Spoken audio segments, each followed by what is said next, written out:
بسم اللہ الرحمن الرحیم۔ السلام علیکم ورحمۃ اللہ وبرکاتہ۔ ناظرین، آج کا ہمارا سبق ہے انوار شریعت کا عید اور بقرعید کا بیان۔ ٹھیک ہے، تو آج کے اس ویڈیو میں ہم سیکھیں گے نماز عید کا مکمل طریقہ پڑھنے کا، اور اس کی نیت کس طرح کی جائے گی، اور اس کے کیا کیا احکام ہیں، اور کیا کیا اس دن کیا جائے۔ چلیے شروع کرتے ہیں۔ تو سوال ہے سب سے پہلا، عید و بقرعید کی نماز واجب ہے یا سنت؟ اس سے پہلے ہم نے پڑھا تھا نماز جمعہ کا بیان، ٹھیک ہے، تو اس سے کچھ مسائل اس کے ملتے ہیں، تو اس لیے جو ہے اس کو بھی دیکھنا ضروری ہے۔ ٹھیک ہے، تو سوال ہے کہ عید اور بقرعید کی نماز واجب ہے یا سنت ہے؟ جواب، عید و بقرعید کی نماز واجب ہے، مگر ان کے واجب اور جائز ہونے کی وہی شرطیں ہیں جو جمعہ کے لیے ہیں۔ ٹھیک ہے، تو اگر آپ نے پچھلا ویڈیو نہیں دیکھا ہے کہ کیا شرطیں ہوتی ہیں جمعہ کے واجب ہونے کے لیے، جمعہ کے فرض ہونے کے لیے، تو پہلے آپ اس کو دیکھ لیں۔ ٹھیک ہے، اسی چینل پہ آپ کو مل جائے گا، اس سے پہلے وہی ویڈیو موجود ہے۔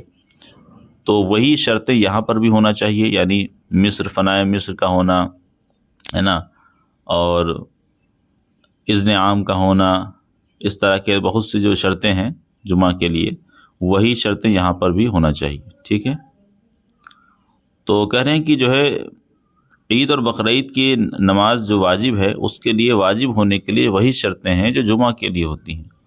صرف اتنا فرق ہے کہ جمعہ میں خطبہ شرط ہے اور عیدین میں سنت ہے۔ ٹھیک ہے، عیدین کا مطلب عید اور بقرعید دونوں ملا کے جب بولیں گے تو عیدین بولیں گے۔ ٹھیک ہے، ایک بولنا ہے تو عید بولیں گے، اور اگر دونوں کو بولنا ہے ایک ساتھ تو ہم عیدین بولتے ہیں۔ تو کہہ رہے ہیں اتنا فرق ہے کہ جمعہ کی نماز میں خطبہ پڑھنا شرط ہوتا ہے، لیکن عید کی نمازوں میں خطبہ کیا ہوتا ہے؟ سنت ہوتا ہے۔ دوسرا فرق یہ ہے کہ جمعہ کا خطبہ نماز سے پہلے ہوتا ہے، اور عیدین کا خطبہ نماز کے بعد ہوتا ہے۔ ٹھیک ہے، اور تیسرا فرق یہ ہے کہ عیدین میں اذان و اقامت نہیں ہے، صرف 2 بار الصلاۃ جامعۃ کہنے کی اجازت ہے۔ ٹھیک ہے، تو یہ 3 فرق ہیں بنیادی طور پہ، کہ جو جمعہ اور عیدین کے اندر جو فرق آتے ہیں وہ یہ 2-3 فرق ہیں۔ اس کے علاوہ ساری چیزیں اور سارے جو احکام ہیں، جو شرطیں ہیں، وہ سب جمعہ والی ہی ہوتی ہیں۔ چلیے اب ہم سیکھیں گے، ابھی نماز کا طریقہ آگے ہے، تو اس سے پہلے ایک سوال ہے کہ سوال، عید و بقرعید کی نماز کا وقت کب سے کب تک ہے؟ ٹھیک ہے، جواب، عید و بقرعید کی نماز کا وقت ایک نیزہ آفتاب بلند ہونے کے بعد سے زوال کے پہلے تک ہے۔ یعنی ایک نیزہ کا مطلب یہ ہوا کہ سورج نکلنے کے تقریباً 20 منٹ بعد یہ ٹائم شروع ہو جاتا ہے۔ ٹھیک ہے، اور زوال سے پہلے تک، زوال سے پہلے کا مطلب یہ تقریباً یہ مان کے چلیں آپ کہ 11 بجے تک، یا 11:15، الگ الگ شہروں کے اعتبار سے ہے۔ ٹھیک ہے، تو اندازے کے لیے میں آپ کو بتا رہا ہوں، تو یعنی سورج نکلنے کے 20 منٹ بعد سے یہ ٹائم شروع ہو جاتا ہے، اور زوال سے پہلے تک رہتا ہے۔ سوال، عید کی نماز پڑھنے کا طریقہ کیا ہے؟ تو یہ خاص اس ویڈیو کا جو خاص سوال ہے کہ عید کی نماز پڑھنے کا طریقہ، بہت سے لوگ ہمارے بھائی نہیں جانتے ہیں عید کی نماز کس طرح پڑھی جاتی ہے۔ تو دیکھیں یہ سوال بڑا اچھا ہے۔ جواب ہے کہ پہلے اس طرح نیت کرے۔ ٹھیک ہے، پہلے تو آپ نیت یاد کر لیں۔ نیت کی میں نے 2 رکعات نماز واجب، ٹھیک ہے، کیونکہ یہ نماز واجب ہوتی ہے تو ہم واجب بولیں گے، عید الفطر یا عید الاضحیٰ کی۔ ٹھیک ہے، عید الفطر کی نماز پڑھیں گے تو عید الفطر بولیں گے، اور بقرعید کی نماز پڑھیں گے تو عید الاضحیٰ بولیں گے۔ عید الاضحیٰ کی 6 تکبیروں کے ساتھ، ٹھیک ہے، کیونکہ ان نمازوں میں 6 تکبیریں زائد ہوتی ہیں، یعنی ایکسٹرا ہوتی ہیں اللہ تعالیٰ کے لیے۔ ٹھیک ہے، اب یہاں پر دیکھیں ایک چیز اور بریکٹ میں دی ہوئی ہے کہ مقتدی اگر آپ ہیں، مقتدی کا مطلب یہ کہ آپ امام کے پیچھے اگر آپ پڑھ رہے ہیں، ٹھیک ہے، تو آپ کیا بولیں گے؟ ظاہر سی بات ہے سارے لوگ امام کے پیچھے ہی پڑھتے ہیں، تو امام کے علاوہ جتنے لوگ ہیں ان سب کو یہ بھی کہنا پڑے گا. کیا کہنا پڑے گا؟ مقتدی اتنا اور کہے گا پیچھے اس امام کے. ٹھیک ہے، تو نیت کیسے کریں گے کہ نیت کی میں نے 2 رکعت نماز واجب عید الفطر یا عید الاضحیٰ کی 6 تکبیروں کے ساتھ اللہ تعالیٰ کے لیے، پیچھے اس امام کے، منہ میرا طرف کعبہ شریف کے، پھر کانوں تک ہاتھ اٹھائے اور اللہ اکبر کہہ کر ہاتھ باندھ لے. ٹھیک ہے.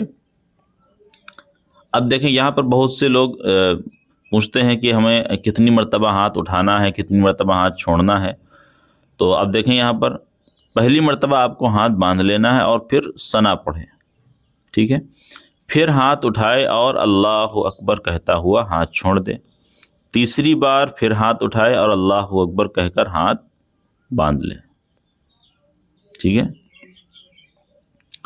اس کے بعد امام آہستہ اعوذ باللہ اور بسم اللہ پڑھ کر بلند آواز سے الحمد کے ساتھ کوئی سورت پڑھے. ٹھیک ہے. پھر رکوع اور سجدے سے فارغ ہو کر دوسری رکعت میں پہلے الحمد کے ساتھ کوئی سورت پڑھے. پھر 3 بار کانوں تک ہاتھ لے جائے اور ہر بار اللہ اکبر کہے اور کسی مرتبہ ہاتھ نہ باندھے. اور چوتھی بار بغیر ہاتھ اٹھائے اللہ اکبر کہتا ہوا رکوع میں جائے اور باقی نماز دوسری نمازوں کی طرح پوری کر لے. سلام پھیرنے کے بعد امام 2 خطبے پڑھے، پھر اس کے بعد دعا مانگے. اب دیکھیں یہاں پر تھوڑا سا اور میں آپ کے آسانی کے لیے بتا دوں کہ پہلی رکعت میں آپ کو سب سے پہلی تکبیر میں ہاتھ باندھنا ہے. ٹھیک ہے. اس کے بعد 2 تکبیروں میں ہاتھ آپ کو چھوڑنا ہے. ٹھیک ہے. اس کے بعد چوتھی جو تکبیر ہوگی اس میں ہاتھ آپ کو باندھنا ہے. ٹھیک ہے. تو اس کا مطلب یہ ہوا کہ پہلی رکعت میں 2 مرتبہ ہاتھ چھوڑنا ہے اور دوسری رکعت میں 3 مرتبہ ہاتھ چھوڑنا ہے. ٹھیک ہے. یہاں پر ایک لائن چھٹی ہوئی ہے، اللہ ہے نا، ثنا پڑھنے کے بعد میں پھر کیا ہے؟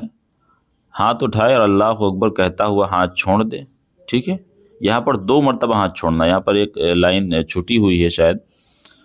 ٹھیک ہے. اس کے بعد تو یعنی کہ پہلی رکعت میں اللہ اکبر کہہ کے ہاتھ باندھ لینا ہے، ثنا پڑھنا ہے. اس کے بعد 2 مرتبہ اللہ اکبر کہہ کر ہاتھ چھوڑے جائیں گے. اس کے بعد پھر ایک مرتبہ جب اللہ اکبر کہا جائے گا تو آپ کو ہاتھ باندھنا ہے. ٹھیک ہے. اس کے بعد قرات وغیرہ ہوگی، الحمد اور سورت پڑھی جائے گی اور ایک رکعت ہماری مکمل ہو جائے گی. اور جب دوسری رکعت میں ہم آئیں گے تو پہلے الحمد اور قرات پڑھی جائے گی جو امام پڑھے گا. اس کے بعد 3 مرتبہ اللہ اکبر کہنے کے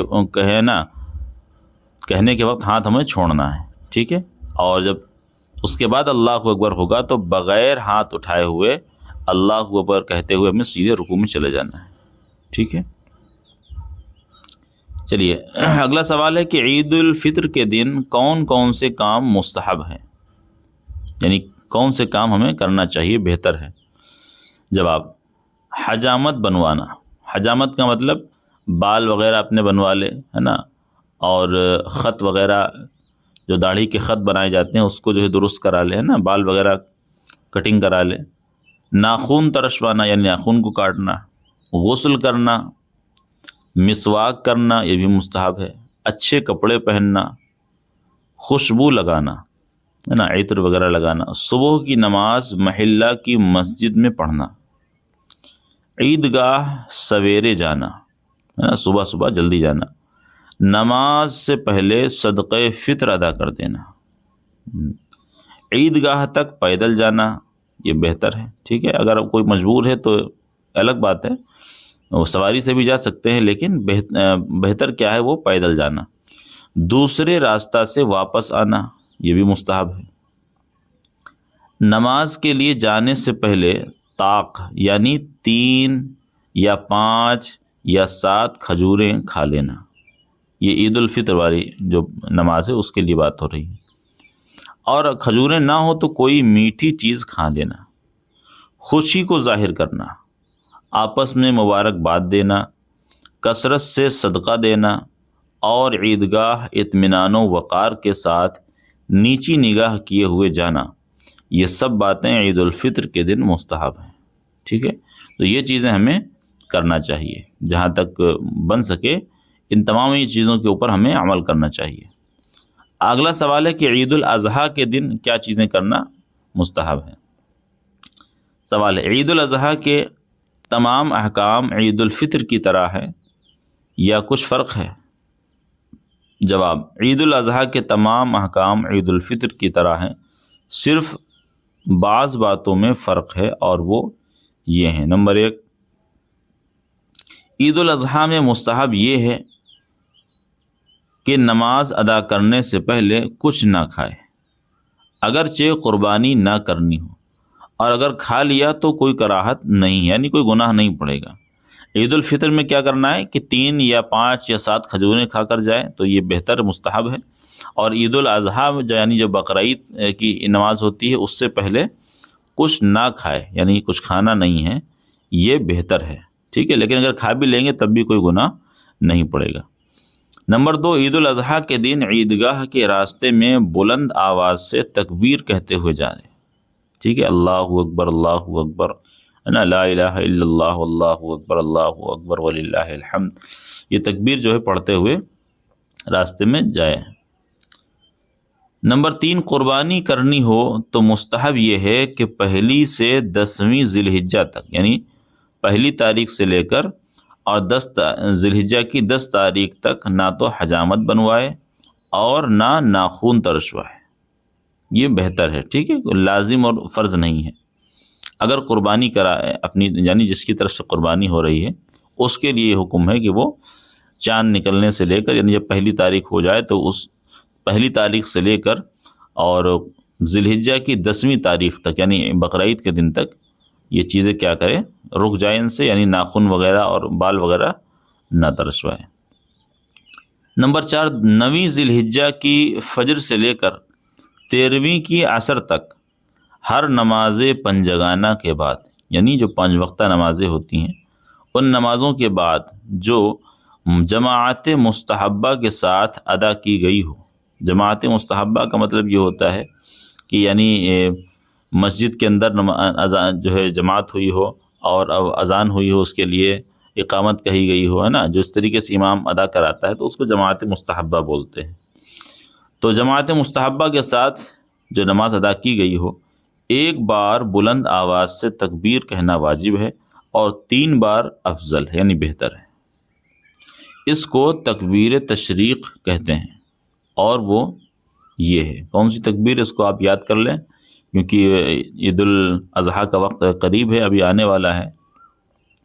کیا پڑھنا ہے؟ اللہ اکبر، اللہ اکبر، لا الہ الا اللہ، واللہ اکبر، اللہ اکبر وللہ الحمد۔ پھر سے پڑھ لیں ایک مرتبہ، اللہ اکبر، اللہ اکبر، لا الہ الا اللہ، واللہ اکبر، اللہ اکبر وللہ الحمد، ٹھیک ہے؟ یہ ہمارا سبق پورا ہو چکا ہے۔ اگر آپ کو ویڈیو پسند آئی ہو تو دوستوں کے ساتھ شیئر کریں۔ کوئی آپ کو مسئلہ سمجھ میں نہیں آتا تو آپ نیچے کمنٹ کریں، انشاءاللہ آپ کو اس کا جواب ضرور دیا جائے گا۔